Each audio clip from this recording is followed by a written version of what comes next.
Ladies and gentlemen, can you hear me? Well, good evening. Oh, there we go. Now I can hear myself, so I know you can hear me. Good evening. Buenas tardes, buenas noches. Perfecto, gracias. I know some of you all are already mingling, having a little bite, so on and so forth. That's perfect, that's fine. Let me just welcome you officially.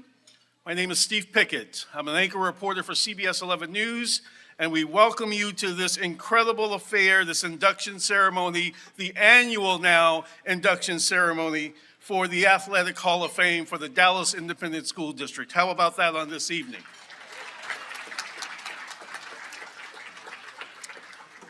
One of the things that I always notice in the world of television news, and when we are all buttoned up and the camera's on us, and there's a teleprompter we're supposed to read, and I get up to this podium and I'm like, I have no light to read this at all. It is complete darkness up here. I have no idea how I'm going to read this. So I'm going to hold it like this. And let me say for the record, as a result of that, that in this day, in this induction ceremony, this is now a tradition that started just a few years ago. As a matter of fact, I saw one gentleman here with a jacket already on, a jacket that was handed to him, I would imagine, just a couple of years ago. And also the embrace of this legacy for men and women who are part of this education, not just the athletic programs, but the academic institution that is the Dallas Independent School System. I don't want any of you all to forget that many of these beneficiaries tonight are products of those classrooms as well as those fields and those gymnasiums. How about an applause for those educators who did that as well?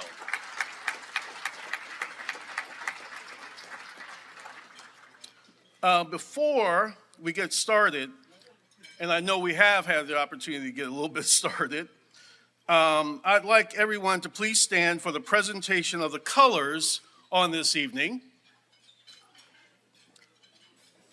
To my left, to your right, we are introducing the Sunset High School Junior ROTC.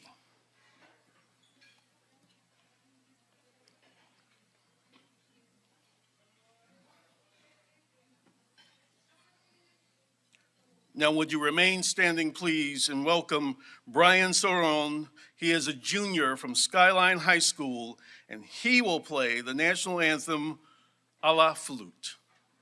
Brian?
From Skyline High School, Brian Soron.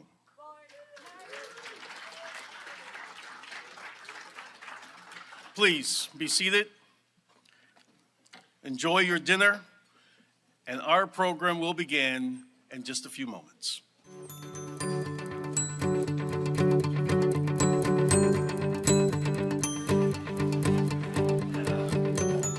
Ladies and gentlemen, how about a round of applause for the Skyline Jazz Ensemble? Wonderful job for those students there in the foyer. Thank you so very, very much. We do appreciate it. I hope you are enjoying your dinner on this evening and your friends and fellowship at your tables. Tonight, of course, we are saluting individuals and sports legends. They are selected for the 2023-24 class of the Dallas Independent School District Athletic Hall of Fame.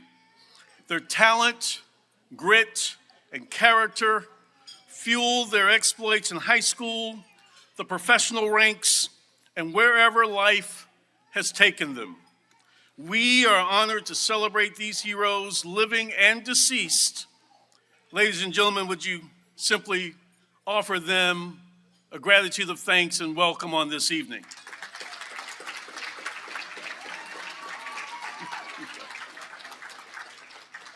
It is particularly appropriate that we honor these sports legends who serve as such worthy role models for the next generation of student athletes. As our young people pursue their future, we can all hope they will be inspired by the honorees of this evening to compete with honor and sportsmanship and make ethical life decisions, and win or lose, always display dignity and character. At this time, ladies and gentlemen, it is my privilege to introduce to you two individuals, essential guiding lights, if you will, for Dallas ISD. They are leaders who make and stand behind the critical decisions for this school system, launching bright futures for the district's now 140,000 plus students.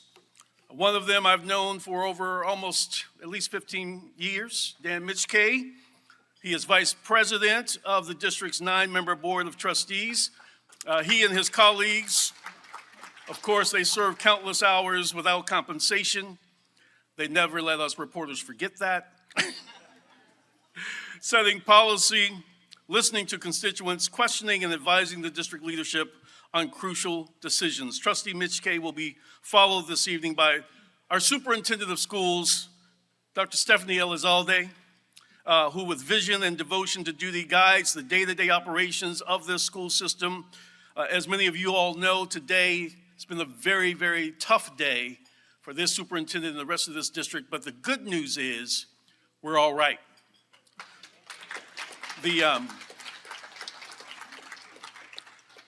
I don't know if most of you all know that Dallas ISD is actually the largest public sector employer in this county. It is essentially a protector, if you will, for your children, for your neighbors' children, and the legacy that continues here with this school system for many of you all in this room for at least the last 40 years. We certainly thank both of these public servants for supporting the Dallas ISD Athletic Hall of Fame, for joining us this evening to celebrate alongside our inductees. Let me please welcome Mr. Mitchkay, who will be followed by Superintendent Elizalde.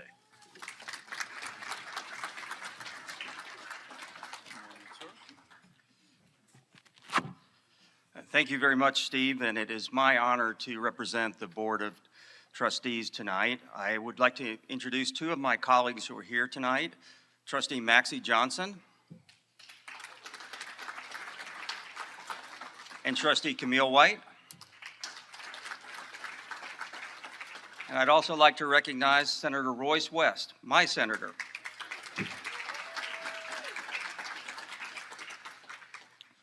Recognizing the Dallas ISD Athletic Hall of Fame inductees has become one of the great privileges and traditions of the Board of Trustees.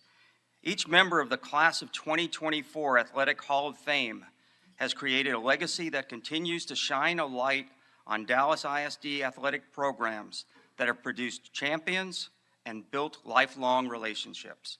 To be chosen for this honor, each of you has displayed the highest standard of good citizenship, character, sportsmanship, and ethical conduct, all of which make you role models for the young athletes who come behind you. They truly stand on your shoulders. You've helped the world to see what a powerhouse of athletic talent we have right here in Dallas ISD. We applaud you for making a difference in sports and in life. Congratulations to all of you for not only being incredible athletes, but for being mentors and leaders in our community. On behalf of the Dallas ISD Board of Trustees, it's an honor to recognize the newest members of the Athletic Hall of Fame, the class of 2024. Finally, thank you to the Dallas ISD Athletic Department for organizing this wonderful celebration to honor the members of the Athletic Hall of Fame class of 2024. Thank you.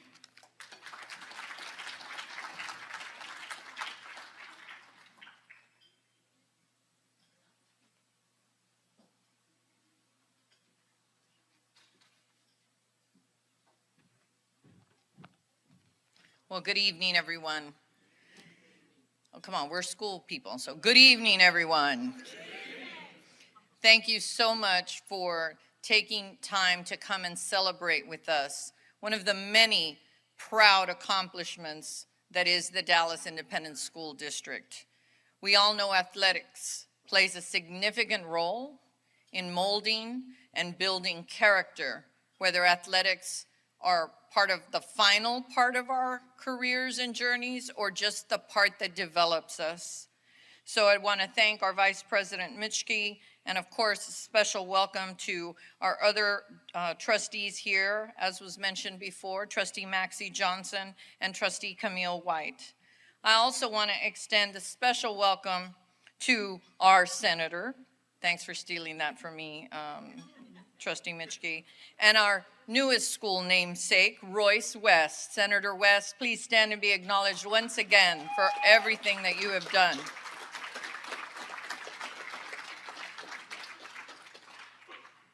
And although my predecessor and friend and mentor and a Hall of Famer in his own right, Dr. Michael Hinojosa, had a previous engagement, we must in fact acknowledge that without him, this event would not be possible. And it is in fact a shame that the Athletic Hall of Fame didn't start sooner. Almost half of this year's class is being inducted posthumously, including Ricky Dixon, who after his NFL career chose to help at-risk youth. Jimmy Gales, who took South Oak Cliff to a state championship in basketball before ending his career as an assistant principal at the great James Madison High School. Betty Mims Danoff wasn't just one of the best golfers in Texas, but a founding member of the LPGA, and later this year, she absolutely will be inducted into the World Golf Hall of Fame. And Gene Pouncey, an All-American sprinter, is on the all-time list of the best 100-yard sprinters in America. All of these outstanding individuals are represented here tonight, as we already heard, by loving members of their families. So let's show them again a little love and give their dearly departed a round of applause.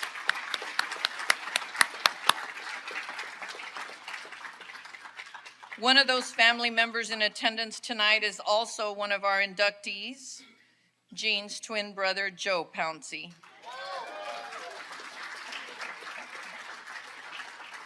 Together, they set national relay records as students at Lincoln High and won conference championships at SMU.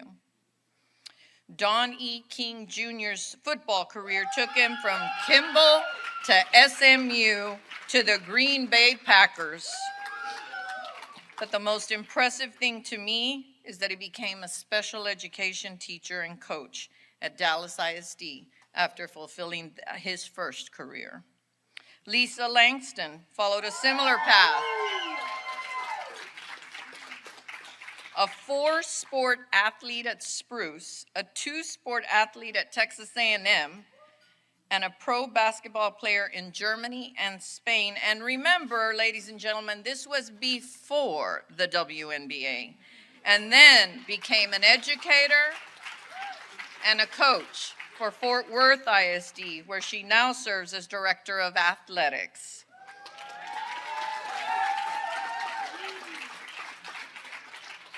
And that path is nothing like Sammy Walker, who was an All-State Honorable Mention fullback at Samuel, but is best known as the first Texas high schooler to surpass 70 feet in the shot put. Then, at SMU, he finished second in the NCAA in shot put as well. So I'm reading his bio, and at this point, the paragraph is only about half over. It goes on and on about his national ranking in the shot put in the early 70s before mentioning that he made the U.S. Olympic team in 1976. And I'm assuming that he made it in track and field. I'm just going to guess that. No, I'm wrong. He made it in weightlifting. Unbelievable. And then there's Skyline C.J. Miles, who went from being the Gatorade Player of the Year right into a long career in the NBA. A little known fact about his record is that together he and I have averaged 4,054 points scored in the NBA. This often gets us confused. The way to tell us apart is that I was never traded for Dwight Howard. Also, he's a left-handed shooter, whereas I can shoot equally well with both. Surely everyone understands I'm joking. My talents lie elsewhere. The stories of these incredible athletes should be examples to us all. You can achieve anything as a public school student. And even when a successful career, and when that first successful athletic career ends, there is a new one in which these are all exemplars, and they have more paths of success even after that. And while today was, in fact, a very challenging day, it is events like tonight that remind us, as Amanda Gorman, our poet laureate, says, for there is always light, as long as we are brave enough to see it, and let us be brave enough to be the light. Thank you all for being lights and allowing tonight to be a celebration of accomplishments and all that each of you and your family and friends have given so much, and that we all know we must continue to work together to support public education in Texas. Thank you, and congratulations to all of the members.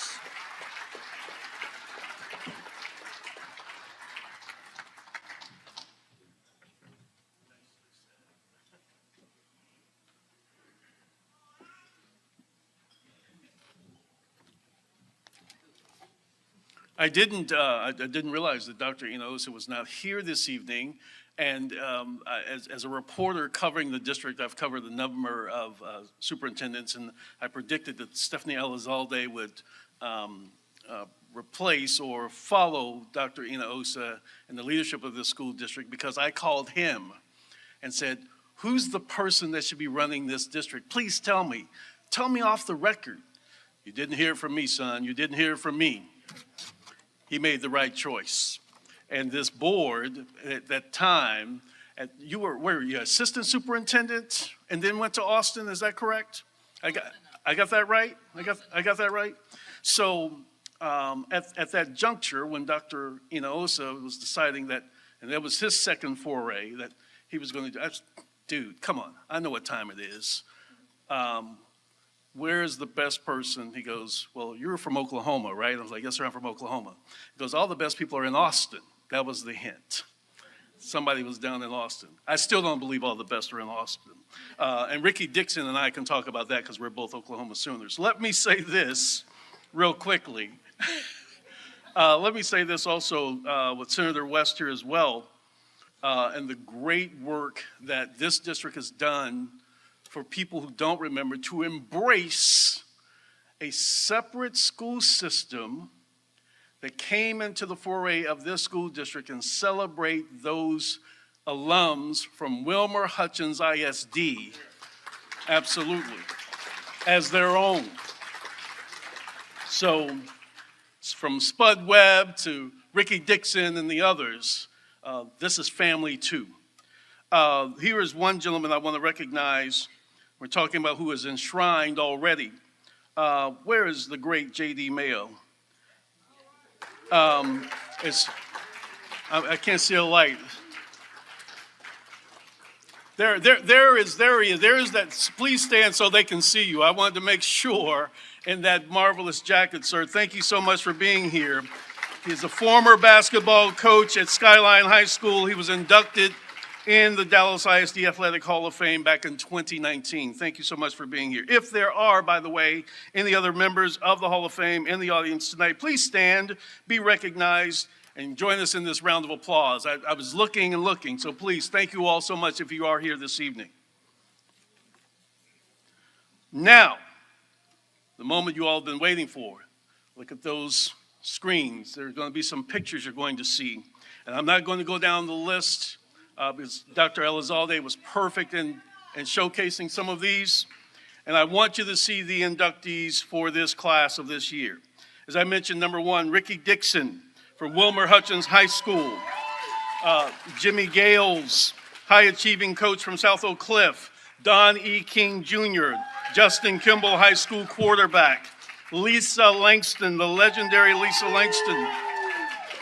I see C.J. Miles in the house. It's easy. You can't miss him, of course. He's the shortest guy in the room. Yeah. Betty Mims Danoff.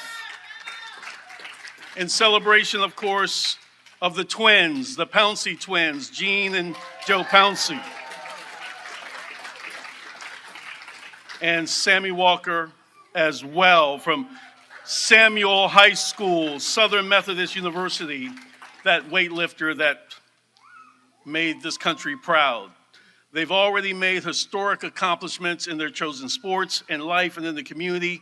It is an honor to be here to witness this. So without further ado, let's give their roses and flowers right now. We start this evening with, again, a young man that I was attending the University of Oklahoma with in our young days, and I called him Country. I said, you're a country boy from Wilmer Hutchins, because I was intimidated by kids from Dallas because they were very smart from Dallas ISD.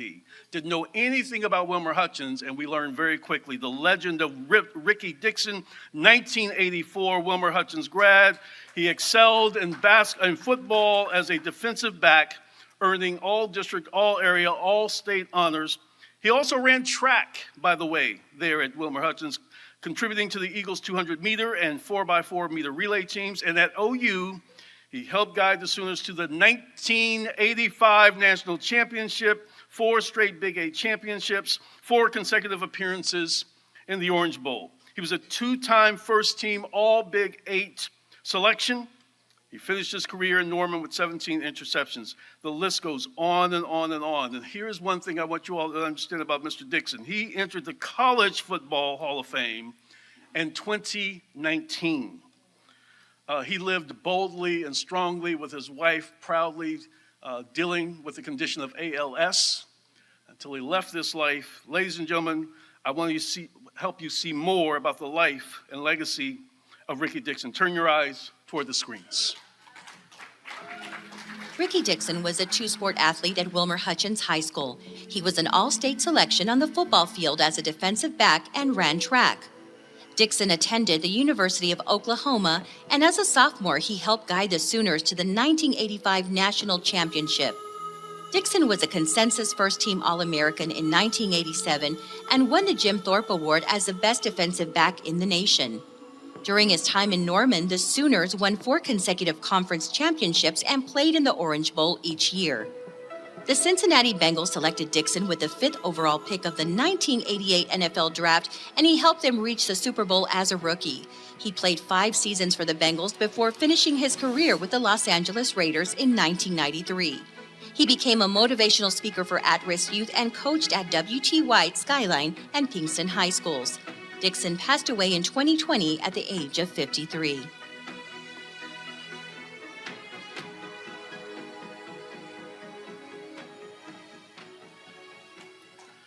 If you can, yes.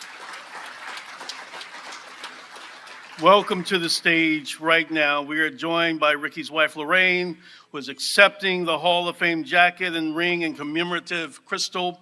And we will also hear from Ricky Dixon Jr. Ladies and gentlemen, please.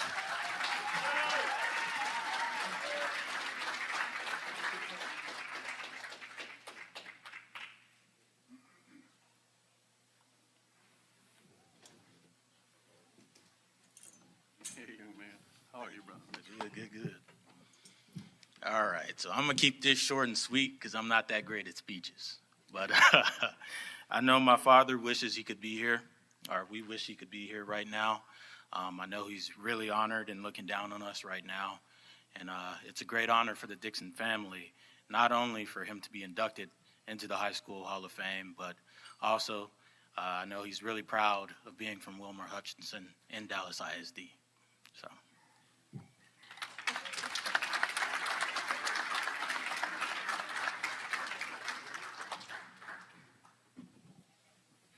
Go right on down there and get that great jacket.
Congratulations to the Dixon family. Lorraine, you're awfully quiet tonight. You're usually not that quiet. Congratulations, absolutely. Next, ladies and gentlemen, we honor Jimmy Gales, who coached basketball at South Oak Cliff not once, but twice. Coach Gales was the head boys basketball coach at South Oak Cliff from 1972 to 75, and again in 1983 to 86. He guided the Golden Bears to the regional finals in the state tournament and the 1973-74 team to the state championship game. In 6 combined seasons at South Oak Cliff, his teams won 193 games, only 26 losses. He's also coached twice at the University of North Texas. He was an assistant coach for the Mean Green from 75 to 83, and then he returned to SOC. He left South Marsalis and Oak Cliff in 1986 to return to UNT, but this time as head men's basketball coach at the university. The UNT teams won 56% of their games in the 7 seasons, and he guided the Mean Green to the NC2A tournament in 1988. That is not an easy feat, folks. Learn more now about Mr. Gales in this video.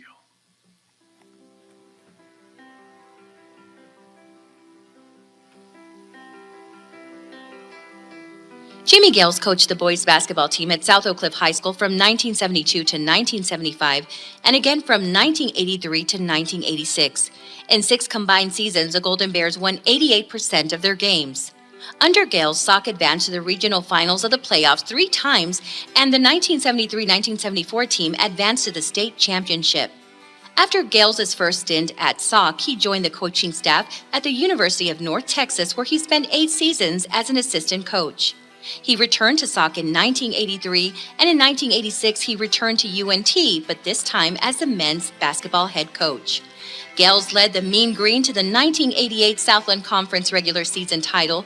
After winning the conference tournament championship, UNT earned the Southland Conference's automatic bid into the NCAA tournament. When his coaching career ended, Gales became an assistant principal at James Madison High School, a position he held for 11 years. He died in 2020.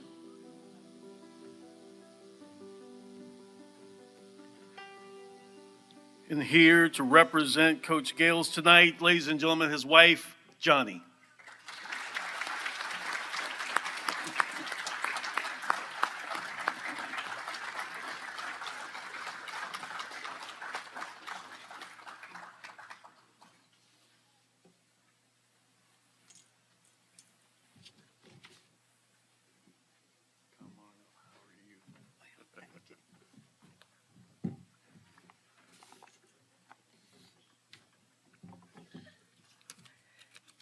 Thank you.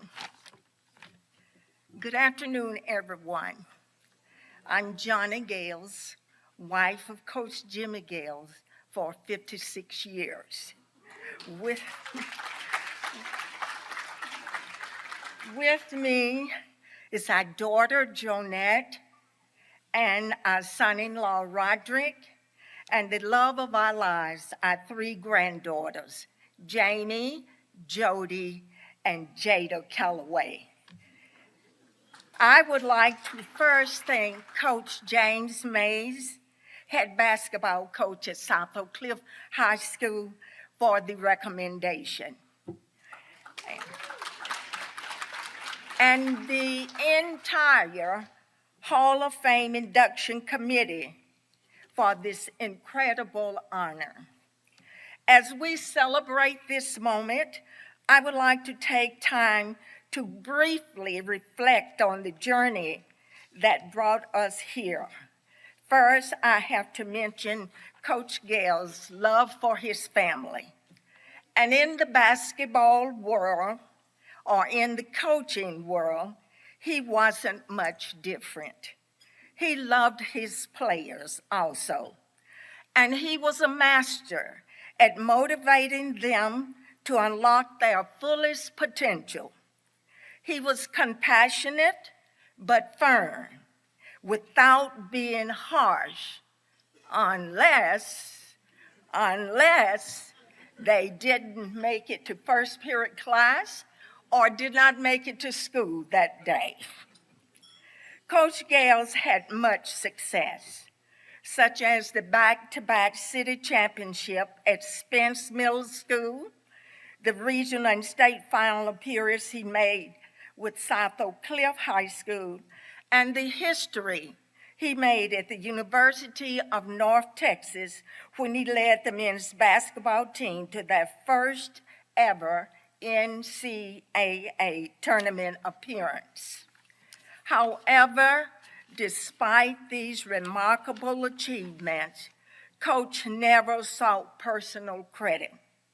Instead, he attributed all of his success to God and his players.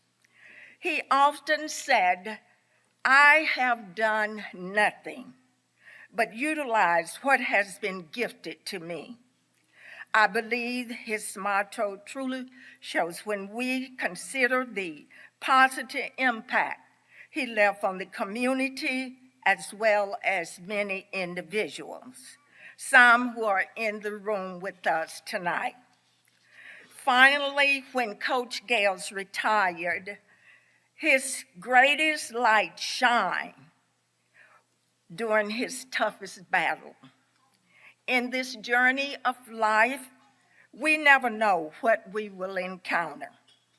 For Coach Gales, his unexpected encounter was his battle with Parkinson's disease, and his championship spirit carried him through to the end. The very principles he instilled in others were his guiding virtues during his toughest moment, and his life continued to inspire us all today. In closing, my family and I would like to extend our heartfelt gratitude once more to the Hall of Fame Committee for honoring Coach Gale in such a meaningful way. Standing here today, representing him as he enters the Hall of Fame fill me with great pride and joy. Thanks again to the committee from the bottom of my heart for this cherished acknowledgement. Thank you. We're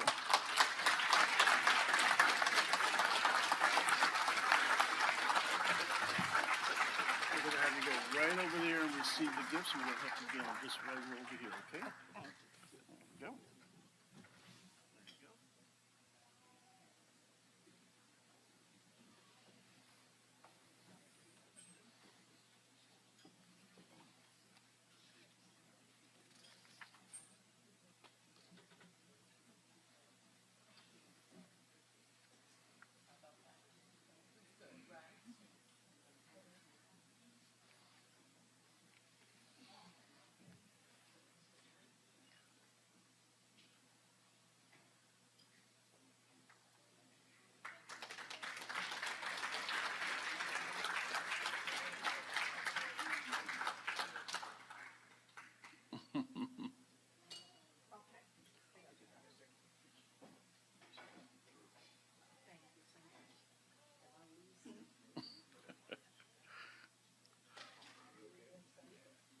Ladies and gentlemen, one of the greatest Sock has ever seen, Mr. Jimmy Gales, saluting him on this evening.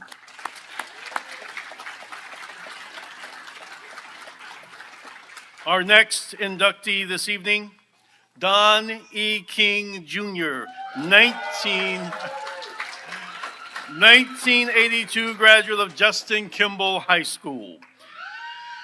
Don played quarterback, guiding the Knights to an 11-1 record, and was the school's first district championship. The championship solidified the school's first appearance in UIL playoffs. He was the 12-4A first-team all-district quarterback, the offensive player of the year, and voted second-team all-metro quarterback. He earned a full athletic scholarship to SMU.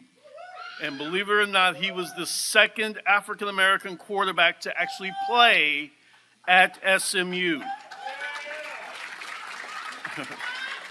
He started in both 1984 and 85 and was the consensus All-Southwest Conference quarterback and honorable mention All-American as well. He led the Southwest Conference in passing efficiency, total offense, ranking among the NC2A leaders in total categories. In 1984, Don King, SMU shared the title itself and beat Notre Dame 27-20 in the Aloha Bowl. Now, amazingly enough, he was not drafted coming out of college, but he later signed with the Kansas City Chiefs as a defensive back. He was a defensive back for the Green Bay Packers in 1987 and 1988.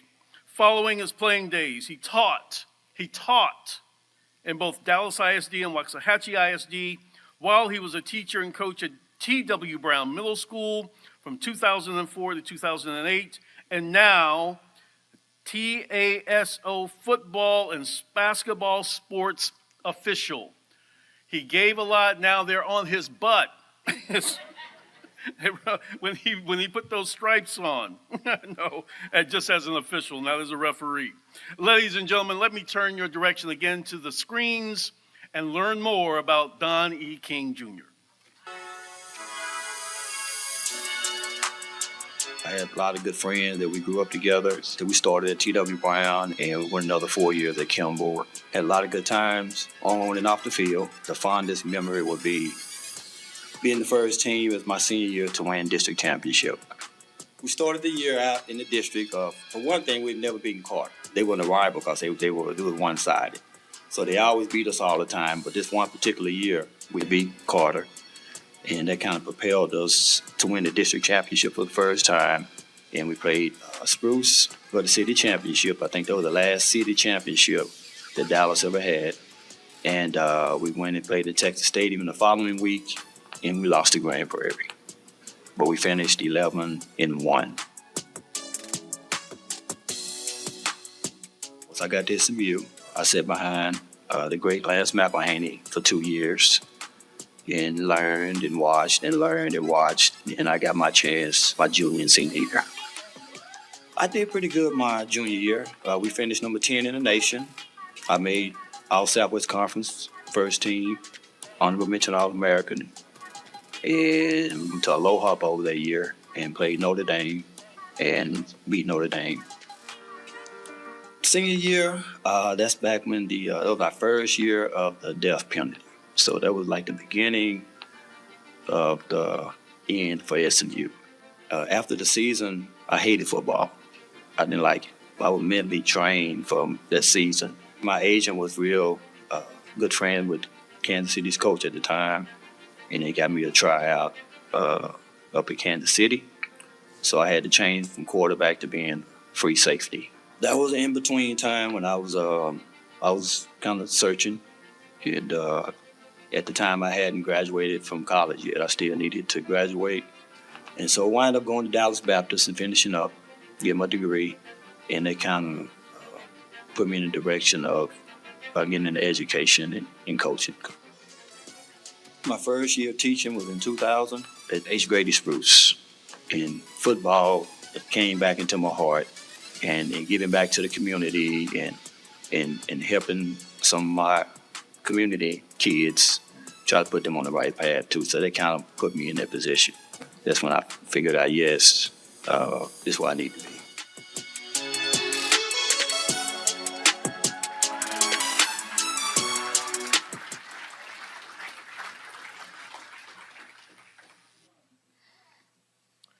Ladies and gentlemen, Don King.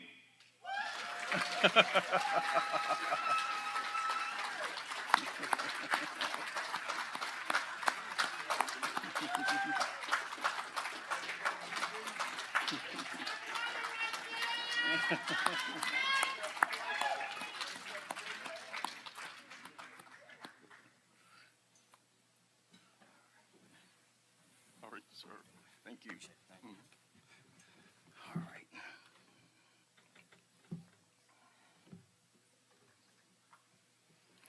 Get my glasses on. Getting kind of old.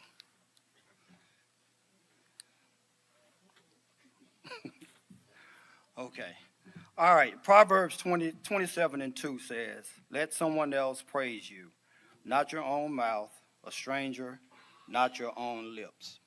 First, I want to give thanks to God, who's the head of my life, Mr. Todd Lamb, and the DISD Athletic Hall of Fame Committee, my family for supporting me, especially my mom and number one fan and supporter, my mom, Judy King.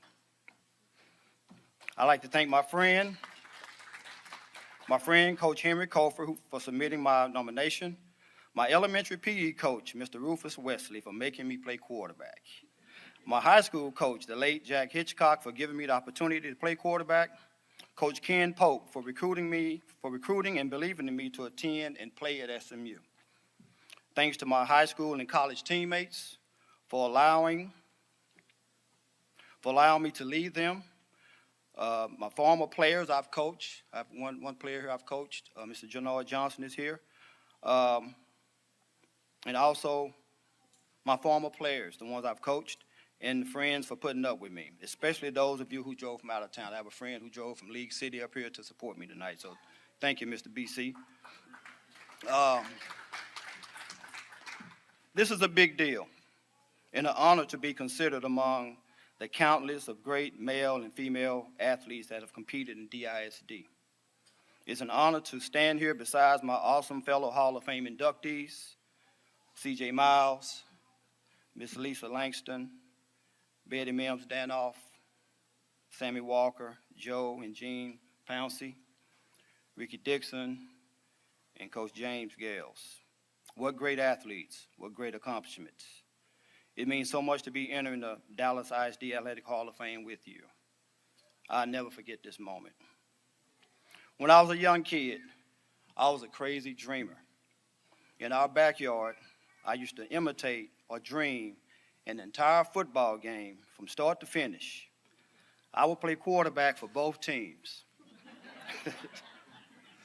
I was Doug Williams. I was James Harris. I was Joe Gillum. I was Vince Evans. Those were the few African-American quarterbacks that were playing in the NFL at the time. And as I got older, I dreamed and imitated the great Thomas Lott and J.C. Watts from OU, and South Oak Cliff's own Rod Gerald of the Ohio State University, who made the cover of Sports Illustrated magazine back in the day. Dreaming that one day I could follow in those guys' footsteps. Well, from Mark Twain Elementary to T.W. Brown Junior High to Kimball High School, I stand at this podium today and realize I've come a long way from my South Oak Cliff backyard. No one gets here alone. It took great teammates, great coaches, an awesome family, and lots of prayer. The game of football is like life. It requires perseverance, self-denial, hard work, sacrifice, dedication, and respect and authority. That's Vince Lombardi, great coach. 1 Corinthians 11:1 says, "You should imitate me as I imitate Christ." So while I was imitating these other people, the main goal should have been imitating Christ. Our great Justin F. Kimball High School motto states, "We always seek the best." Thank you, DISD Hall of Fame Committee, for making my dreams come true.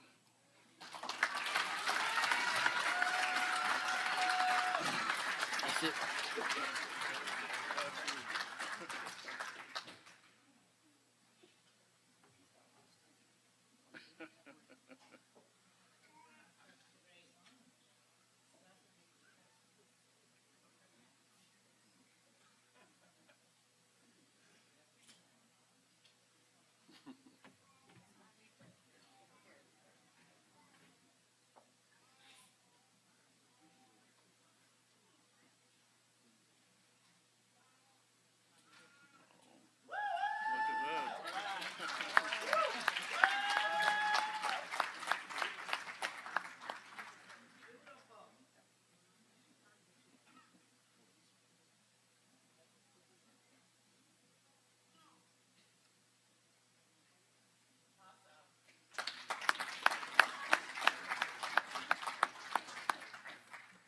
No, we can do better than that. Ladies and gentlemen, Don King Jr., right? All right.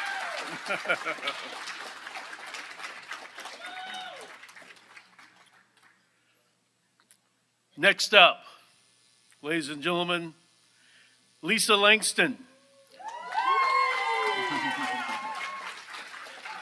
Lisa Langston is a 1982 graduate of H. Grady Spruce High School in the Cliff, where she played basketball and volleyball and participated on the track and cross-country teams. In basketball, she earned all-region honors and selected for the TABC All-Star Game. She was a track and field state medalist, an All-American in the 100-meter hurdles, and won a state medal in the long jump. In cross country, she helped guide the team to a district and city championship. Then, at Texas A&M, she was a member of the women's basketball and track and field teams. Ms. Langston was the first Aggie women's basketball player to earn first-team All-Southwest Conference honors in 1985. During her college career, she averaged 16.3 points, 6.2 rebounds per game. On the track, also excellence. A two-time silver medalist and bronze medalist in Southwest Conference competition. She also, after playing basketball professionally in Germany and in Spain, Ms. Langston began her career in education at Fort Worth ISD and became the athletic administrator for that district in 1995. She was the first African-American woman to serve as president of the National Interscholastic Athletic Administrators Association and currently serves, as Dr. Elizalde pointed out, she is Fort Worth ISD's Director of Athletics. There's more to learn if you watch the screen.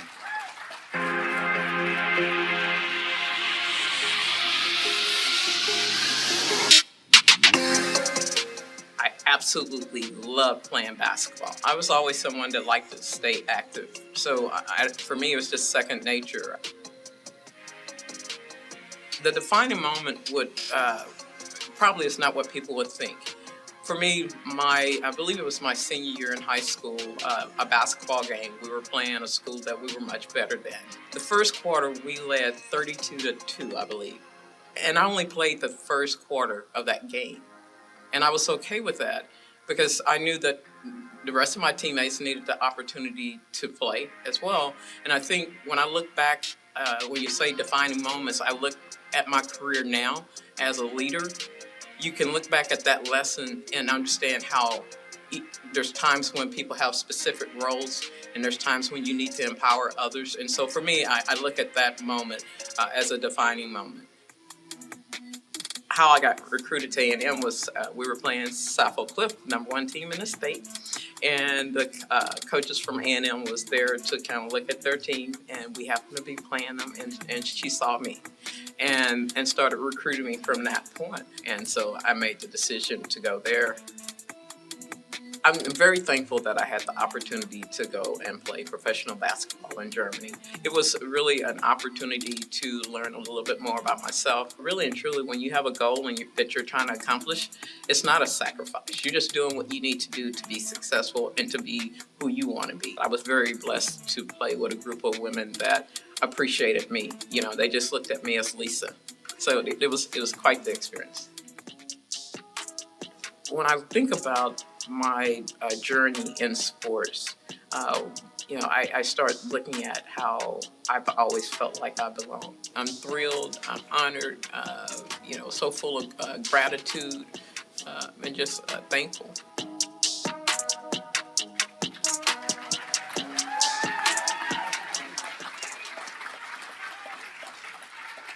Ladies and gentlemen, please welcome to the stage Ms. Lisa Langston.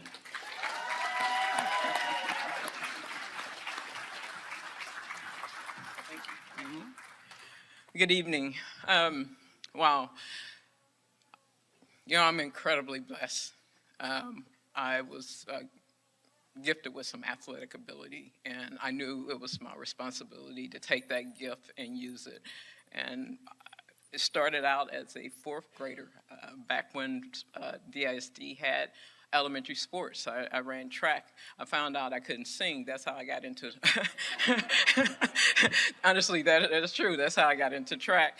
But my fifth grade year, I added volleyball and basketball. And my fifth grade, my basketball coach was also my math teacher.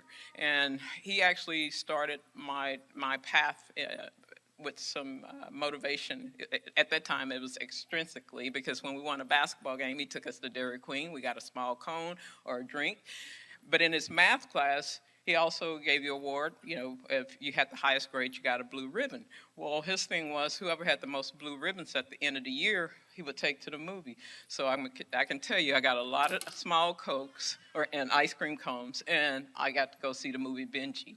And so that's how I started that path of always knowing that sports and academics always went together.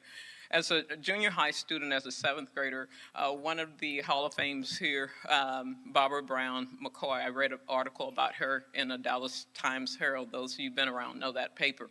And in it, she talked about an athletic scholarship. And so as a seventh grader, I had a new motivation and was intrinsic in me. I wanted to earn an athletic scholarship. Wasn't real sure what it was, but I knew that I had to be the very best basketball player I could be and the best student that I could be. And so I set out on that path. And then I went to Spruce, and I played volleyball. It wasn't my best sport. I ran cross country because we needed a fifth person to make a team. I ran track because, again, I was gifted in that area.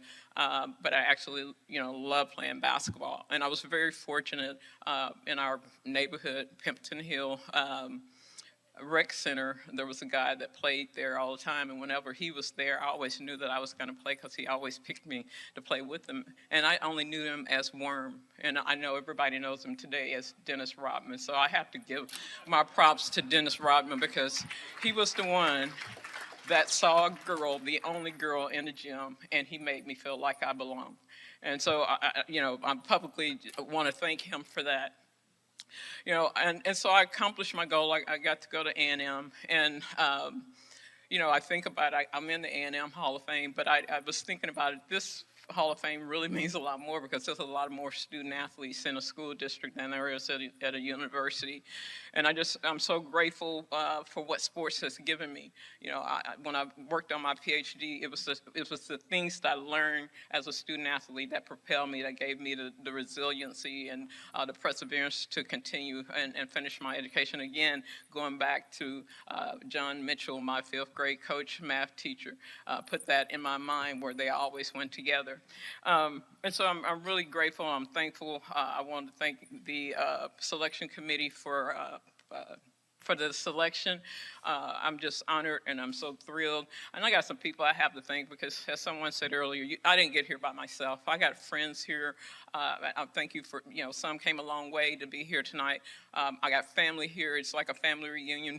I got cousins that are meeting each other for the first time, so I'm so thankful. I got my Aunt Bob, the family friend Sue, my Aunt Ruby, and my mom, and those four were at my graduation from Spruce High School, so I got to thank them for being here. My pastor is here. She invited herself, but that's all right, Pastor. You here?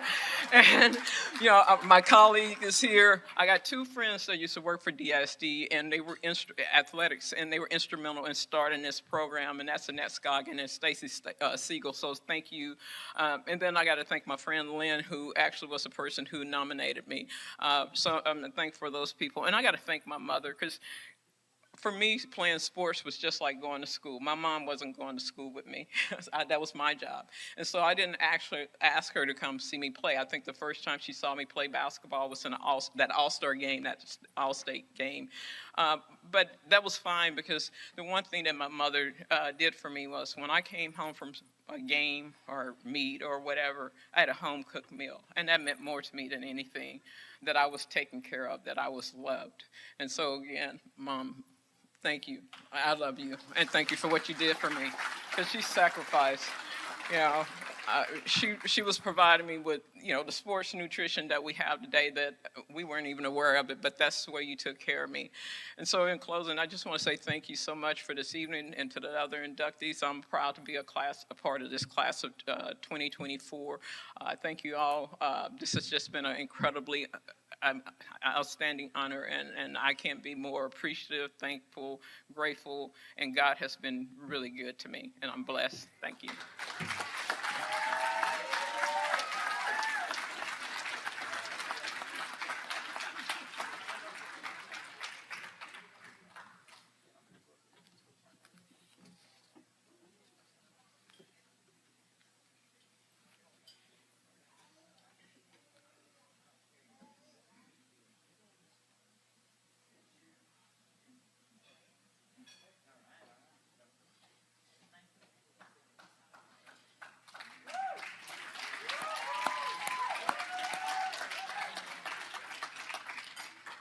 Hall of Fame inductee, Lisa Langston.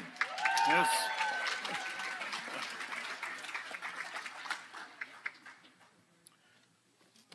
Next on our list this evening, can I call him the young buck? The new kid on the block? CJ Miles is a 2005 graduate of Skyline High School. Hey. For those of you all who don't know, he played basketball at Skyline. As a senior, he averaged 23.5 points per game, 10 rebounds, 4.8 assists. He actually let other people on his team score with those assists. He was named a Parade First Team All-American, the Gatorade Player of the Year, Texas Mr. Basketball, and the Dallas Morning News Area Player of the Year. He scored 13 points in the McDonald's High School All-American game and 16 points in the Michael Jordan Classic. While he was committed to play at the University of Texas, CJ was selected in the second round of the NBA draft by the Utah Jazz, making him the youngest player in franchise history. He played for the Jazz from 2005 to 2012. His NBA career spanned 17 years, 7 teams in those 17 seasons. folks, C.J. Miles played 849 career games and averaged that close to double figures for 17 seasons. Let's take a look at his video. I was introduced to sports by my parents, my family, everybody, from church softball leagues to basketball in the backyard, football in the front yard, whatever you name, whatever you can name, right? We were competitors, everybody. That's what we did. I inhaled basketball, right? Like I was one of those who sat this close to the TV. It was all I did. I was basketball. When we first moved over by Truett when I was in second grade, everybody was older than me over there. So the one thing that was the coolest thing about it is they allowed me to play. The best thing about it is they did not take it lightly. That's what taught me, right? Like that it was not going to be given. And it also taught me, toughness. I walked into high school 6'2". We had a really good freshman team, actually. Really good. We were really good friends. We were really close. We did everything together. It was kind of like one of the first things that showed me, just the things that make up a really good team. School taught me how to study, which is how I learned how to study basketball, which is how I was able to take it to where I was able to take it to. Andre Emmett going to Carter and going to Texas Tech and being on the dunk contest on national TV and jumping over those kids and being in the camera, that was the first time I saw it. It's like, oh, this is way bigger than what I think it is. I'm in Utah from 18 to 25, 7 years. I go from there to Cleveland for 2 years, just trying to figure it out because I haven't been anywhere else either. So it's another beginning. And then go from there to Indianapolis and then to Toronto. And I think that's where a lot of people kind of find traction with my career. I was the youngest person after the draft 3 years in a row still because I was the last person that could make the jump. And that was the hardest part about it, I think, in the beginning. The funny thing is that it was no secret. I just got up. Like I didn't give myself an option to, I didn't make deals with myself. Like I love basketball and I always felt like if you put me anywhere with a basketball, I would figure it out. All the times like my dad told me to take the trash out and I took my basketball because I knew I was gonna have to walk by the hoop and I could stay outside. Or all the times like I heard people playing down the alley and I act like I lost the ball so I could go play. It wasn't some kiddish dream. I know it's the cliche thing to say you can see, you can be it, but it's true. And I'm walking proof for that. Like I'm a kid from Southeast Dallas that left prom to the NBA and stayed.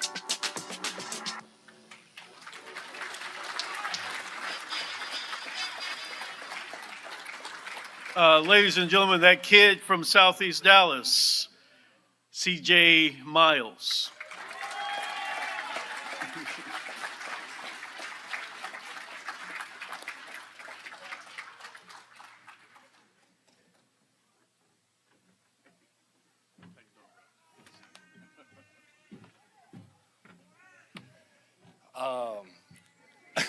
The first thing I got to say when I stand up here is I got to thank God, right? That's the first thing I got to do. Or as Coach Mayo, the great JD would say, the big coach upstairs. And then my family, my parents for driving me around town and us changing jerseys in the car so I could play for 3 different teams in one day.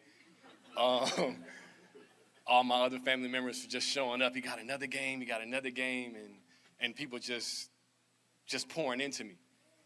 And then my wife's support through my career, moving around, us having our first child in Canada, us being traded in the middle of seasons twice in 1 year, us finding out on Twitter, actually, the first time.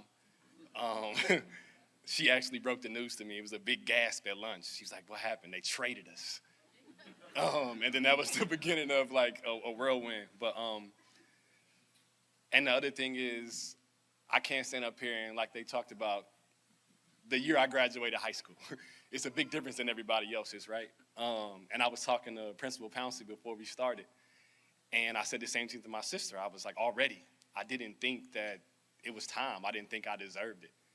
I looked at the list, and I stand in this room with giants, right? Titans of the ISD, these people that have done all these amazing things, and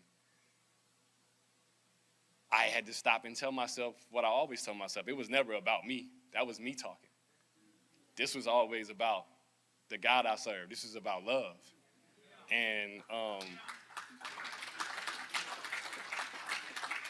And then when I sat down and thought about it, that was what I always wanted to represent.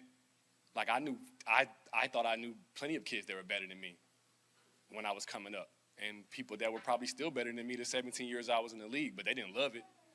They didn't serve it, and I owe basketball so much. It taught me who I was. Obviously, I was born with great guidance and protectors, but basketball taught me me. Basketball taught me how to love.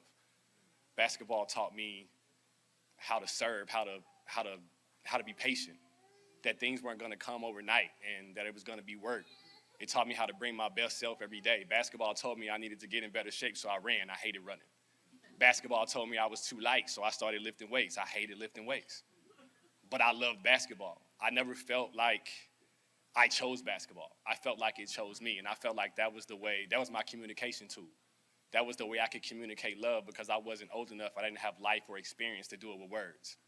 Now, after all this time, I have words, obviously standing up here talking, but that's what basketball did for me. And like I said in the video, love was when the driveway got icy, I flipped the basket so I could practice in the grass. Love was me taking my basketball to take the trash out so I could sneak an extra 15 minutes before they told me to come in and go to bed. Love was all I ever wanted to represent. And then it told me it bled into everything in my life. Like when my kids call my name at 1 a.m, they're not calling me, they calling love. They calling that action, they calling that movement. And that's what I represent. And love bypassed time numerous times to me. It took me from prom to the NBA.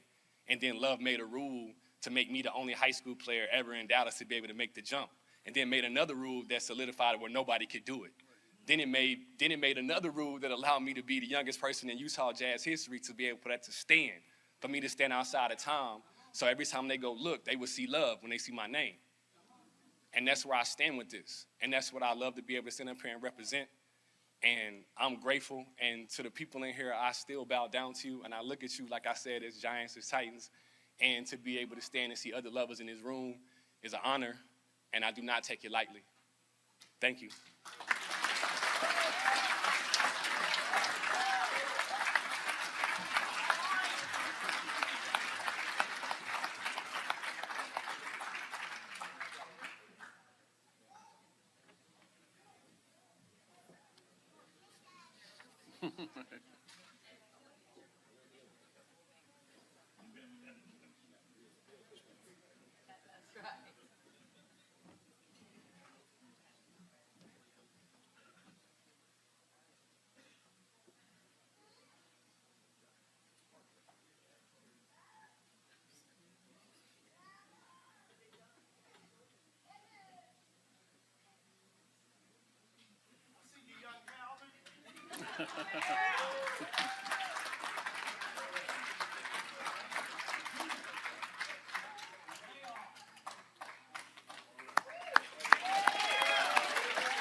Our next honoree this evening, a golfer, legendary golfer, a 1940 graduate of Sunset High School,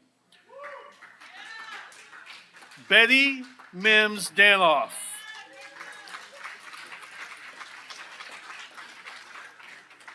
Betty's parents, operated a driving range and a 9-hole golf course in Grand Prairie, which exposed her to the game of golf at a very, very early age. Some reports have her learning to play as young as 6 years of age. Whatever her age was when she began playing, it prepared her to become the first girl to play on the Sunset golf team in 1938. The nickname, Mighty Might. Mighty Might.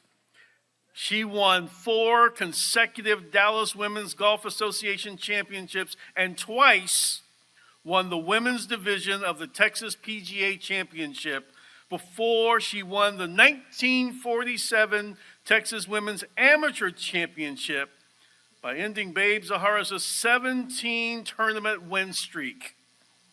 Betty will join the other 12 founding members of the LPGA with enshrinement into the World Golf Hall of Fame in North Carolina this summer. Her history, her legacy, here's another example on the video. Betty Mims Danoff, who graduated from Sunset High School in 1940, stood just 5 foot 2 inches tall, earning her the nickname of Mighty Mite. She started playing golf when she was 6 years old as her parents operated a driving range and 9-hole golf course in Grand Prairie. She became the first girl to play on the Sunset Boys golf team in 1938 because the girls didn't have a team. After a year at North Texas Teachers College, now the University of North Texas, Mims turned to golf full-time. She won 4 consecutive Dallas Women's Golf Association championships from 1945 to 1948. In 1945 and 1946, she claimed the women's division on the Texas PGA, and then in 1947 won the Texas Women's Amateur Championship. Mims won the Texas Amateur Championship again in 1948 when she also won the U.S. Women's Amateur Championship. She was also a co-founder of the Ladies Professional Golf Association. She traveled with her 3 daughters while on tour and became the first grandmother to play on the LGPA Tour. Danoff died in 2011 at the age of 88.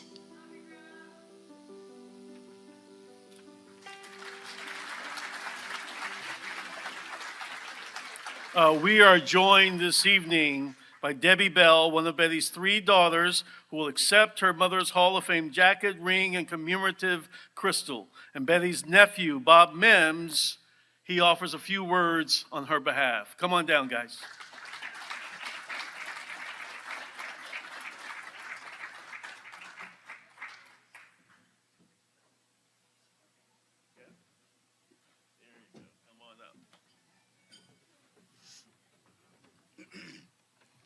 What an honor here to be here tonight, celebrating the life of my Aunt Betty.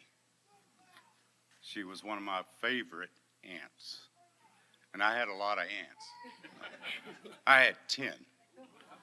My mother had 9 sisters and 3 brothers, but she started playing golf at a young age, and I want to kind of go back and say that the Sunset Golf Course, there were 2 of them. Sunset Golf Course was started in Oak Cliff, pretty close to the corner of Cocker Hill and Davis. And my grandfather and her dad just had an, inspiration to build a driving range because there wasn't one at Stevens Park or Cedar Crest, Tennyson, so no one could practice. So he had this idea of leasing this land and building a driving range in 1930. It's kind of unheard of. And in 1953, the lease went back to the cement company that needed to build Interstate 30 from Dallas to Fort Worth. So my dad and uncle, went down to Grand Prairie. So there was 2 Sunsets, but she learned to play at the one in Oak Cliff. I want to shout out to Don over there. Thank you for beating Carter. I'm a graduate, 1973, of Kimball High School. Believe me, we struggled. But I just wanted to clarify a few things. I was so proud of her. She would come to me every now and then and ask me, how does a swing look? And I would try to help her, but this, she knew more than I did back in those days. But there were a few things that really made me proud that she wanted to help others too. She did exhibitions with Byron Nelson. She would really want to please the crowd when she was there. She wasn't there just for herself, but she wanted to make others appreciate golf. And I want to thank the committee who inducted my aunt, and I want to thank Debbie for asking me to come. Well, thank you for coming. But And Tom Betts, Tom Betts. He was Thank a you. big contributor. I'm sure I could keep going about her, but we only had 3 to 5 minutes, and I'm going to stay on the low side. You did great. Okay. Thank you. Thank you.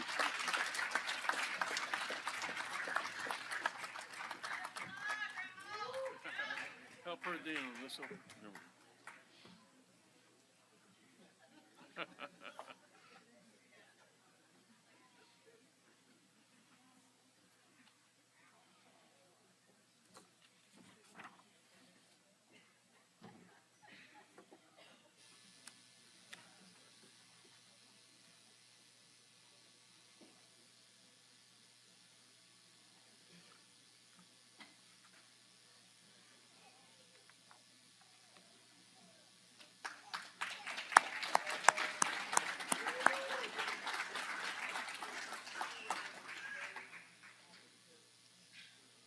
Ladies and gentlemen, on behalf of Sunset High School's own Betty Mims Danoff, congratulations. Now, let me point this out. Our next honorees, look at the photos here, you'll see here briefly, are twin brothers, Gene and Joe Pouncey. 1970 graduates of Lincoln High School. They energized each other not just on the track, but also in life. While at Lincoln, the brothers played football, but it was track and field that took them to new heights. Better known as the dynamic duo, they set national records at the 1969 state championships in the sprint and mile relays, together with John Daly and Rufus Shaw. That same year, Gene won state in the 100-yard dash, and Joe won in the 220-yard dash. After Lincoln, both attending SMU, winning the Southwest Conference Championships and All-America recognition as well. They set the conference sprint relay record, and Joe captured the SWC 220 title 4 years in a row. Gene won the 100 and the 60-yard indoor title 3 times, but each brother missed qualifying for the 1972 Olympics in the 100 by a tenth of a second. As they used to say, if Joe was fast, Gene was faster. At the Kansas relays, they both ran 9.2, but somehow Gene won. At an indoor meet at the Astrodome in Houston, Joe ran a 9.6 in the 100, but Gene ran a 9.5. The twins were inducted into the Texas Black Sports Hall of Fame in 1998. Both were recognized with the Black Alumni Award from their college alma mater in 2012 for their significant contributions to the SMU community. What a legacy. Take a look at the video. Her mother used to say we were 2 peas in a pod and we were identical twins. She said, you guys are one and the same. You know, what affects one affects the other, and y'all need to support each other. She always taught us to do that. We energized each other. So he fed off of me, I fed off of him, and he would sometimes come up and say, you probably need to do this, and I would come up to him and say, you probably need to do this. You know, that's the difference between giving advice and coaching. It was an enrichment environment between the two of us and all our family, because it was 6 of us at home. And so when we got to Lincoln in, 66, I guess, in 9th grade, we were in the gym, and that's when Coach Eigelhart walked in and said, you 2 twins, y'all come on out on the track. And we looked at each other and went, hey, why not? And that's how we got started. The hardest part of running track was the practice for us. The easy part of running track were the track meets, because we left it all in practice. So we worked hard in practice, harder than we performed in a meet, if that makes sense. So our workouts were strenuous and tough. So when they said, oh, we got district coming up, we got regional coming up, we got state coming up, we were like, okay, next. Gene in 69, he strashed in the 100, so he got eliminated on 100, but we ran a 40.7 in the sprint relay. In 70, we ran a 40.2, which is now 40.13, they adjusted it. Gene won the 100, set the state record in the 100. We set the state record in the sprint relay. We set the state record in the mile relay. I set the state record in 200. Before all that, we had done another national record indoors in the mile relay in Houston. Then we left there and went to SMU and just kind of picked up. Gene won the Southwest Conference title in the D in the 100, and he won the United States Track and Field Federation 100. I finished second at the United States Track and Field Federation meet in the 200. Won the 200 or 220 4 consecutive years, and the newspaper said I was the fifth man in Southwest Conference history to win 4 consecutive titles, places the NCAAs, and became All-American in high school. We were Scholastic All-Americans in high school, became NCAA All-Americans in college, and so it just continued from high school to college. Competition back then was pretty tough. We had pretty strenuous competitors back then. You had world-class athletes every time you stepped on the track. I know Gene would be ecstatic with this. We're all just kind of humble. We didn't think of ourselves as all that. Just a humble servant trying to do my thing.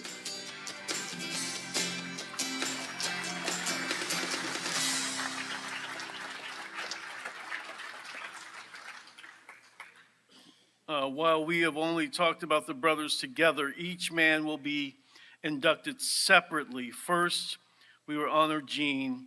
I would like for his wife, Beverly, to come to the stage.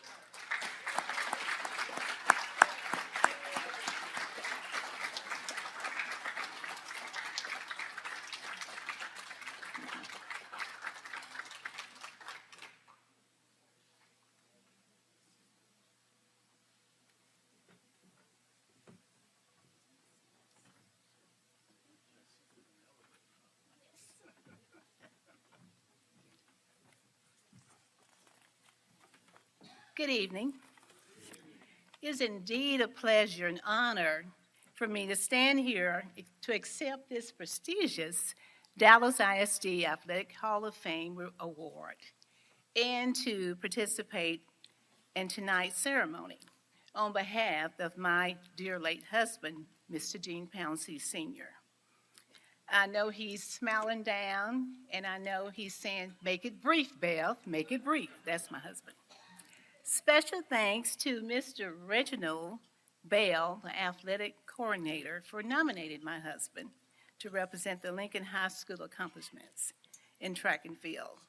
Also, I'd like to thank Mr. Todd Lamb, athletics, communications, and coordinator for the Dallas ISD. Also, Gene's high school coaches. Back in the early 70s, coaches were more than just coaches. They were our homeroom teachers, they were our mentors, they were our encouragers, and I mean, they really actually helped shape your life. Coach William Toes, he had received the Track Coach of the Year in the early 1970s. It was on a daily schedule for him to come by and pull out Gene or Joe from class to maybe go look for Rufus Shaw, whatever the concern was. And so the other students in the class, we would sit back and say, oh, they're going to skip class. But no, they had to have the grades. Everything had to be in place. So the coaches definitely had the future in mind as far as moving from high school on to college. So academics always came first. Another coach I'd like to thank was Floyd Eigelhart. I could hear his voice throughout the day. Pounceys, come here. And we would just kind of be walking down the hall. But again, those coaches made it known who they were and they were concerned with all of the student body at Lincoln High School. And another coach that was very inspiring and encouraging was Coach Leon King. Again, these were some keen special coaches that helped shape the students during the early 1970s at Lincoln High School.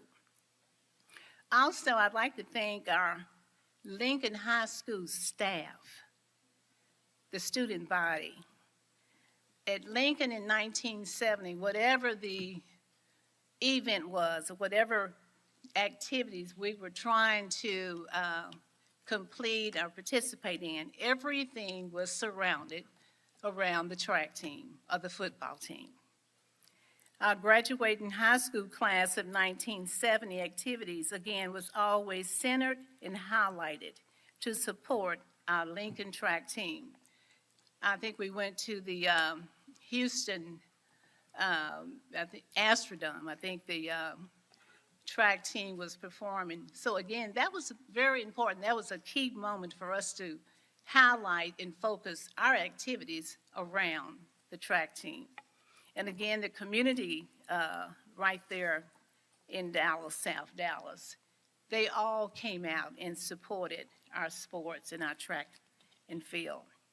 If my husband Gene was here today, he would proudly recognize his mom, Mrs. Viola Pouncey, for her forever guidance and ongoing encouragement and throughout this early educational years and his support for all from his siblings. All of my husband's siblings, the community, the church were always right there to support him and his brother Joe. Finally, I would like to thank our family members who just took the time to come out to share and participate in this special moment tonight. Our devoted church friends, relatives. I believe a lot of Jean's friends are here from SMU. My nephews. Again, our family, we're a supporting family, and just want to thank you for coming out tonight. And again, just to thank the Hall of Fame induction ceremony. And I'd also like to plug in my husband's biggest passion was his grandkids to run track. His word was, if I can just put them, I want to see them, put them on the track. And they are on the track. I think we have an 8th grader, AJ, you want to stand? He's 8th grade, and Leah. Those two are on the track and doing extremely well. Leah Hayes. And again, my dear son, Gene Pouncey Jr., and my daughter, I believe she's an employee here in DISD, Kimberly Hayes. So again, just want to thank you for making this moment so special. Thank you.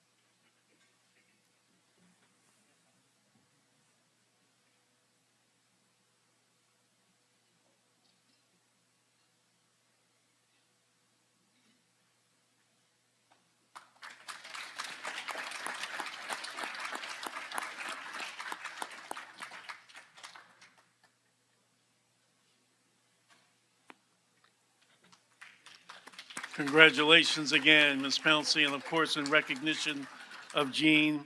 And now the slow one.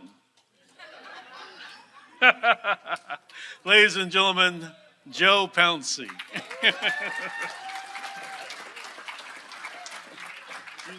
that's not true, right? Well, I want to thank Beverly for those words, and I want to echo what she just said. But, I was thinking, Lisa Langston got into track and got into basketball because she couldn't run track. Jean and I got into track because we were lousy at basketball. Anyway, we want to thank the superintendent, the school board, the board of trustees for this award, and Reginald Bell for nominating us. You know, track and field took a couple of skinny young guys from South Dallas, Lincoln High School, to national records in high school, Southwest Conference titles, All-American type stuff, NCAA type stuff, Olympic trials. But the most important thing that it taught us, was to bring honor to any job given us. Whether you were on a track, whether you were in a classroom, whether you were, whatever job that might be, you bring honor to the task God has blessed you with. And we felt fortunate. We didn't look upon none of those accolades as Jen and I being all of that, although I was the fastest twin.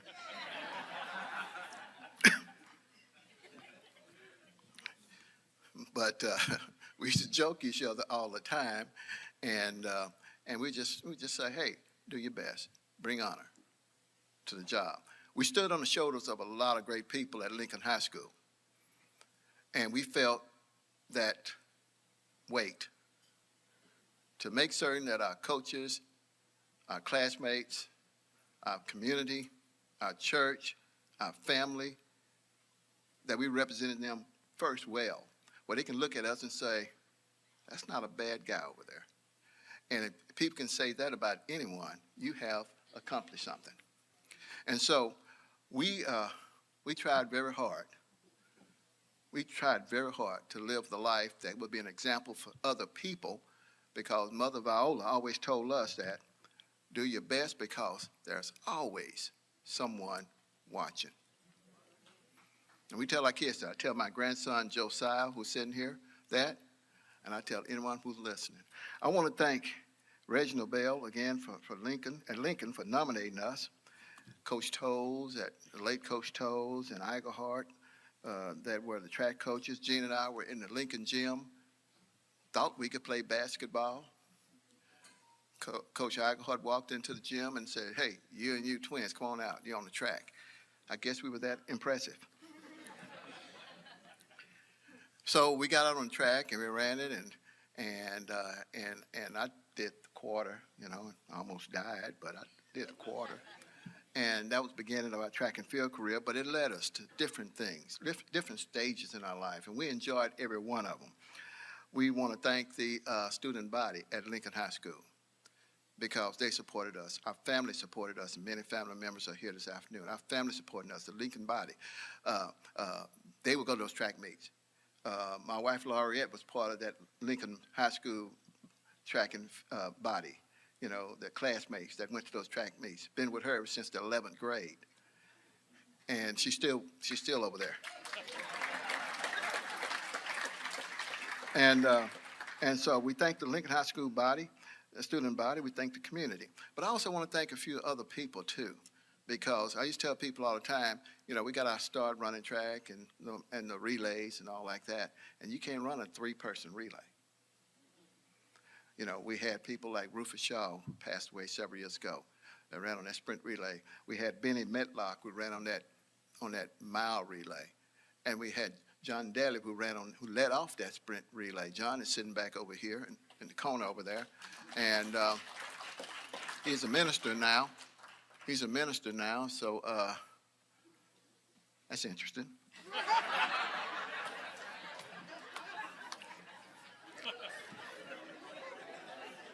But seriously, John is a good guy, and he's doing a great job as a local minister here in Dallas. We just call him D, and he's an outstanding minister, and most importantly, John Daly is an outstanding man. He's an outstanding individual. He's a role model to all those that come in contact with him. Those kind of people we hung around at Lincoln High School. Finally, Mother Viola, she did not, she was a classic Southerner. They used the old term, she didn't cotton to a lot of people. If you understand what I'm saying. But anytime Gene and I and Rufus and John would come to the house and one of those coaches from Lincoln would say, we're going to do this, we're going to run at this meet. Mother would say, you boys better get to rest because we don't want you to miss Coach Iglehart or Coach Toes. She had that much respect for those people. Those men were role models. And those men gave us a pretty good foundation. Mother and Daddy gave us a foundation. They picked up on that. And so we want to thank the ISD for hiring those kind of people at Lincoln High School. Can't say enough about them because they got us ready to compete on all levels of our lives. So we thank the committee. We thank the committee, and we thank those that are here this afternoon. We thank John, Deli, and all our folks that are here with us, and all our relatives. And we're so glad to be here. This is a great honor. This is a great honor for me. Thank you.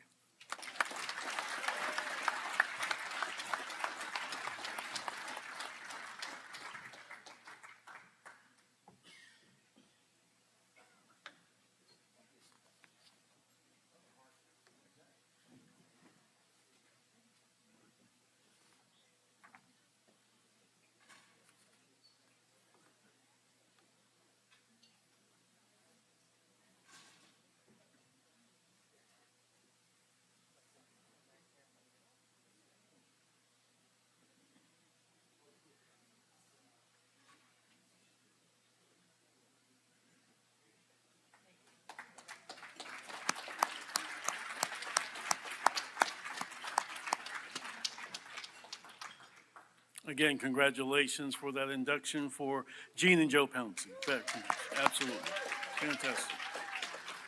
We, ladies and gentlemen, we are going to wrap up our induction ceremony with their SMU teammate by the name of Sammy Walker. Yes.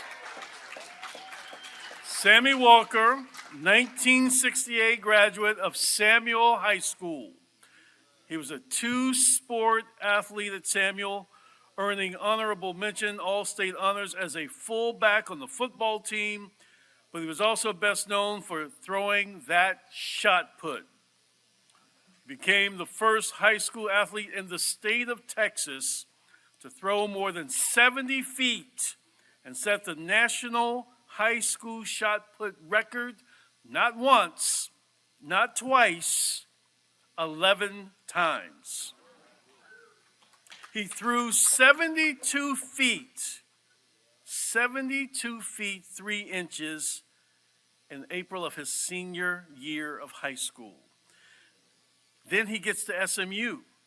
He finished second in the 1971 NC2A championships and fourth in 72 and 73. He finished third in the AAU in 73 and placed in the top 6 every year from 1972 to 78, except for 1976, when he transitioned to something called weightlifting.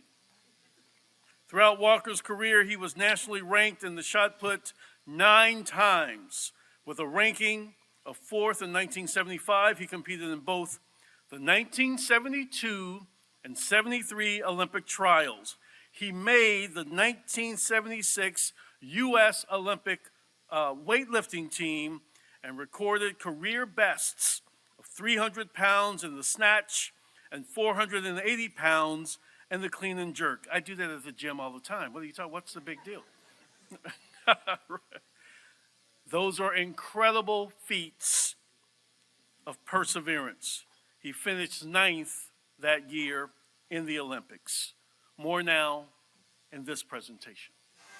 You graduated from high school, from Samuel High School, exactly. Yes. And so I kind of want to go into how you became a shot putter. So let's start from the beginning. Was sports always a part of your life? Yes, ma'am. My dad, a 1941 graduate of Woodrow Wilson, was second place in the discus throw in 1941, and he got me a discus and a shot put for Christmas when I was like 12 or 13 years old.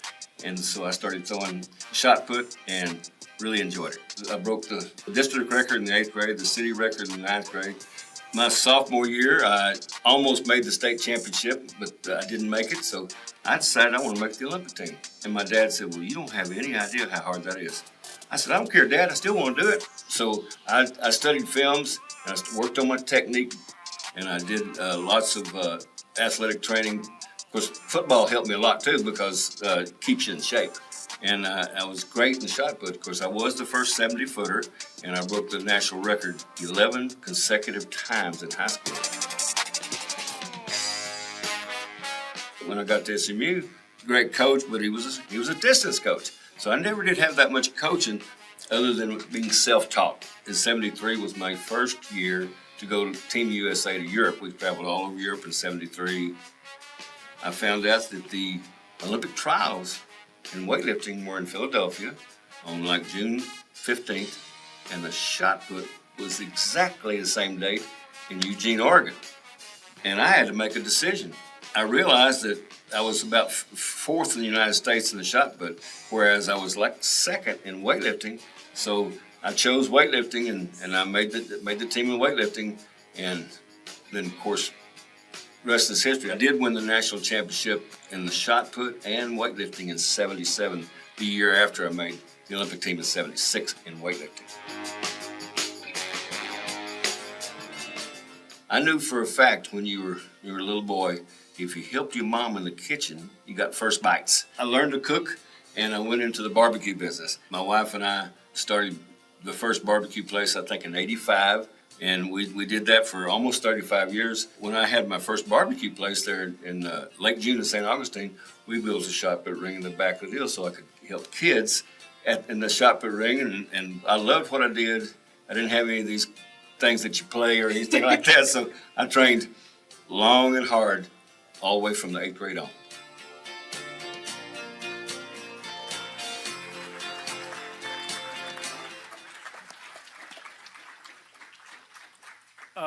I want to make sure I have this one right. If you help mom in the kitchen, you get the first bite. Is that right? Ladies and gentlemen, Sammy Walker.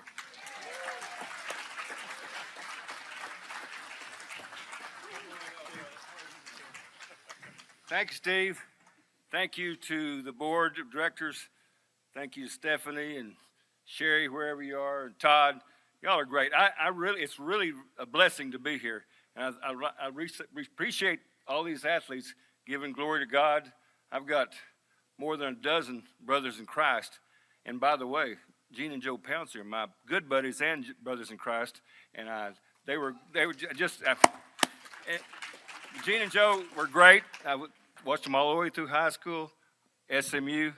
And I did coach Michael Carter. I think he threw it a little bit further than me, if y'all remember that. Yeah, he did. Anyhow, I'm really grateful. Y'all saw enough there. I want you to know something. I am blessed to have a wonderful wife that's supported me for 44 years. I've got two sons here, Clinton and Daniel, they were state champions in weightlifting and did real good in the shot put. Daniel got second in state one time.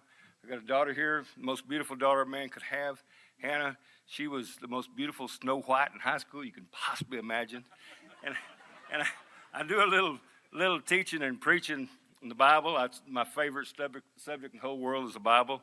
I just love God's words, and I'm getting closer every day to getting to see Him face to face. That's pretty cool. Pretty cool. But I'm just so glad to be here. So glad.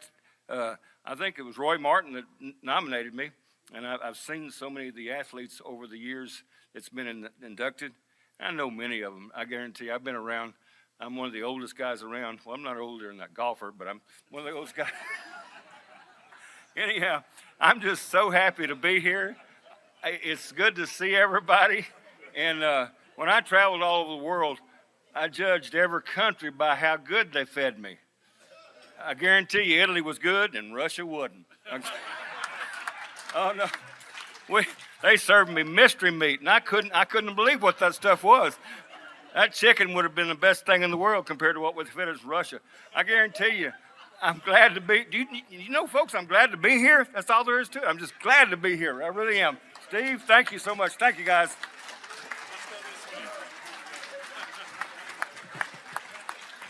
Knock him down there a little bit.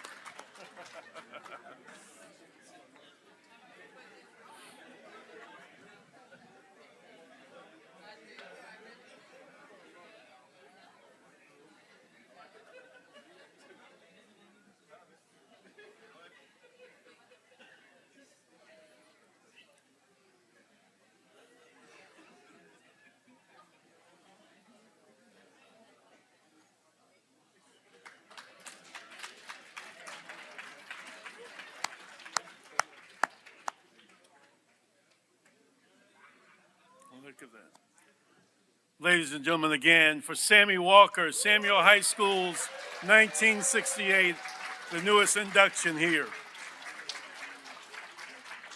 And can we, one more time, and a grand applause for the 9 individuals who make up this district's 6th Athletic Hall of Fame year. Absolutely.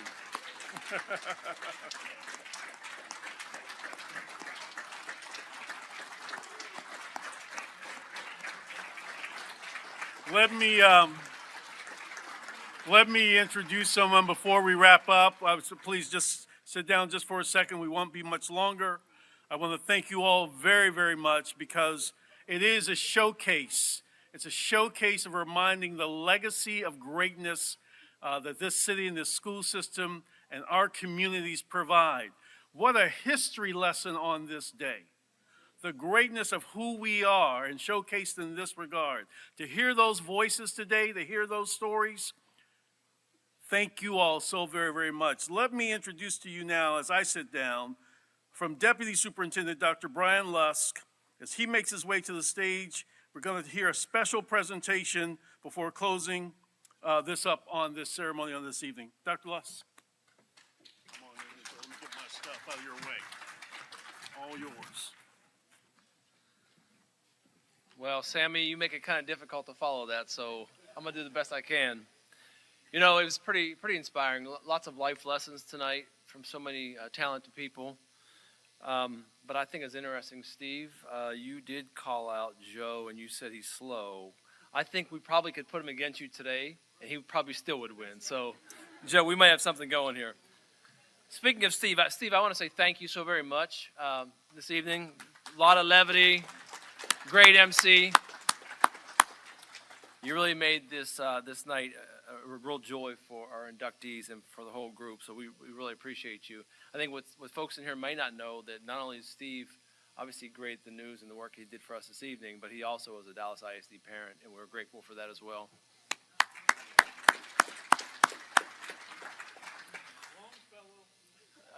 He's throwing a plug out for Longfellow. Okay. I would like to direct your attention this evening to the video screen for a final presentation tonight.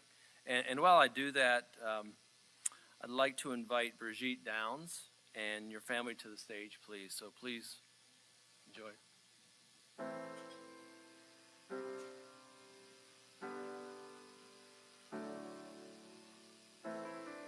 The one thing I always admired about my dad was he believed in equality and giving everyone in the district a chance. He was an outstanding campus administrator, first of all. And then he was promoted and became the athletic director for Dallas ISD. Stepping up to the plate, not being afraid to ask for the things that athletic department needed. If he believed in something or believed in you, he was going to do everything to help you succeed. To be able to sit in this role for 2 decades, practically 2 decades, is quite an accomplishment.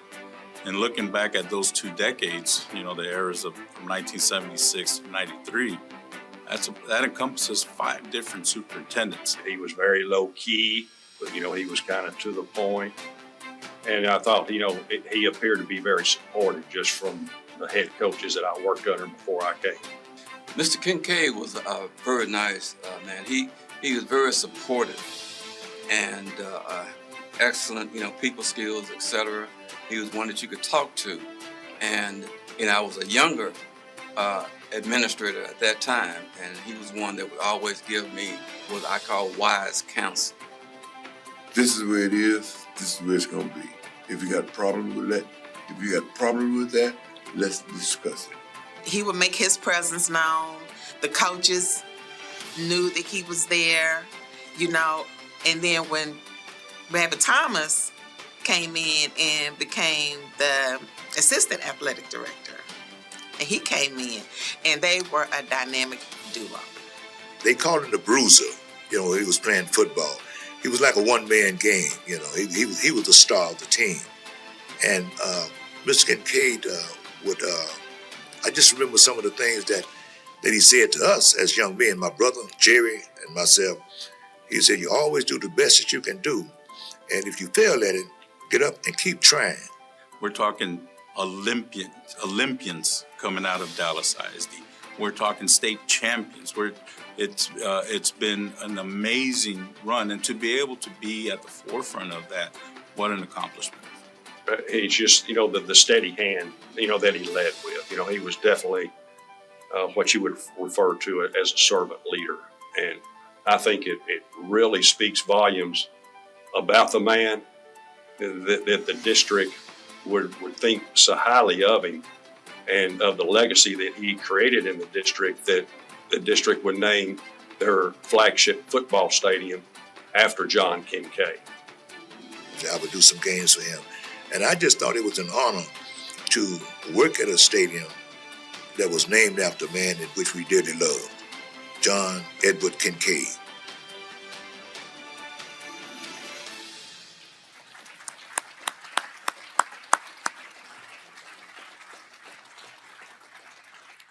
What an amazing man. Joining us this evening is Brigitte Downs, the daughter of Mr. John Kincaid. Mr. Kincaid was the first African-American executive director of athletics in Dallas ISD. The first. Let's give him a round of applause for that.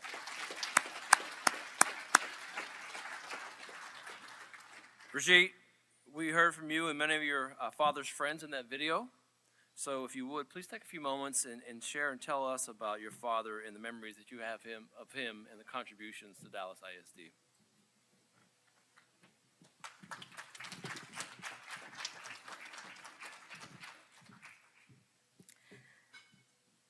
You guys, I was not expecting this, so I'm sorry, and I promise I'm not going to get emotional. I'm going to try anyway.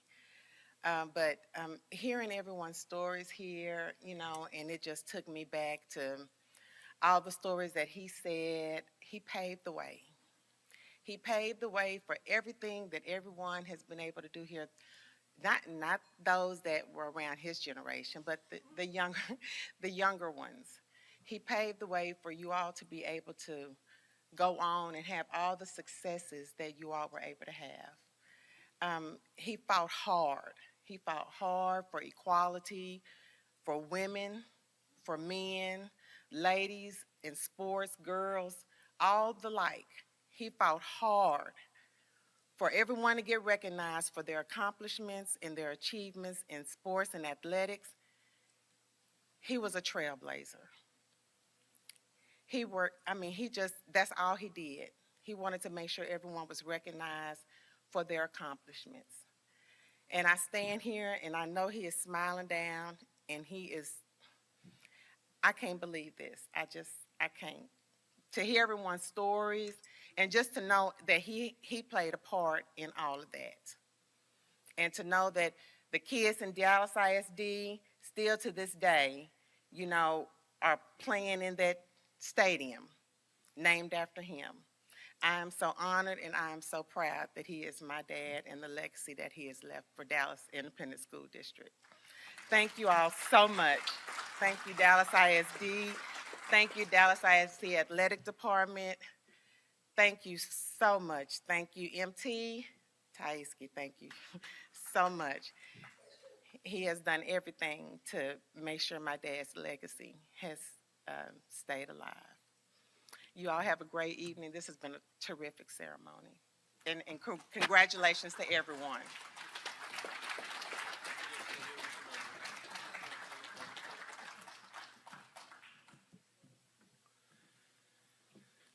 Brigitte, we are glad that you and your family could be here with us this evening, and as a token of our appreciation, we would like to honor you with these flowers. Thank you.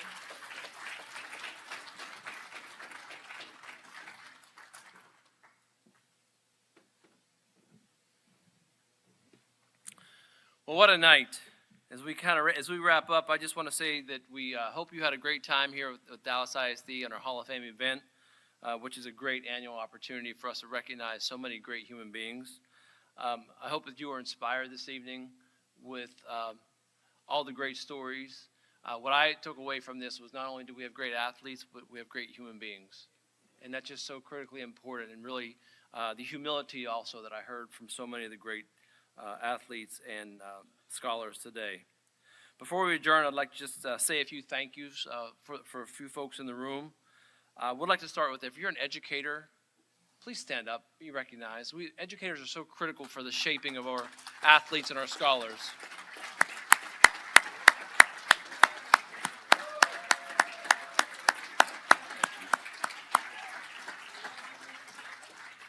Thank you for your service to our students, to our community, to our district. It does so much more than sometimes we even realize. And I think some of the stories we heard tonight, really, we took some of that away from what we heard from our inductees. I also want to thank our Board of Trustees for the unwavering support you provide for our students. Special thank you to Trustee Mitchke for this evening and helping with this inductee ceremony. Our superintendent, Dr. Elizalde, she as well, just, always unwavering support. One of the things she recently kind of charged us with is she doesn't really know that it made a difference, but we keep telling her, so I think it's going to resonate. But one day we were in a meeting and she came in and she said, she was talking to us, and she finds a way to inspire you and fire you up sometimes, right? She lights that fire inside, and she said to the group, hey, are we okay being okay? And boy, we had a takeaway realizing, the work is good, but we got to get better, right? It's kind of like that work as an athlete. You do good work, you perform well, but you know you're not there yet. You kind of never arrive. And that was really her message to us. I just want to say thank you for your inspiration. We do appreciate it. I also want to say thank you to the Dallas ISD athletics team. If you're a part of the athletics team who really put this together, Todd Lamb and others, please stand. We recognize MT, Brian, Cinnamon Sheffield. There's a few others. We appreciate you. We saw Mr. Reyes, assistant superintendent, on the video. His son is actually getting married tomorrow, so we gave him an out for tonight. He had a pass. Also, appreciation to Eric Nickerson and Carmen Alvarado Vasquez and her entire DSTV crew for doing this great work that we saw this evening. And then finally, on behalf of the Dallas ISD Athletics, I would like to congratulate the 9 inductees. Very, very inspiring. I hope you leave this evening and you go home and you kind of lay in your bed and just take a moment and you kind of think about the night and think about your journey and think about the opportunity and even the inspiration you provided for future generations. It was great. We want to thank you for your contributions. And then we are extremely proud of Dallas ISD, really, as the journey and the part of the journey you've been on and the role model you've been for so many athletes to come. And we just want to say that we hope you had a great evening, and a few closing remarks of housekeeping, if you will. If you know somebody who would be a great inductee as we conclude this evening, our Dallas ISD webpage has a link to do just that. So many great athletes have dawned our doors and are well deserving of recognition. So please consider making a nomination.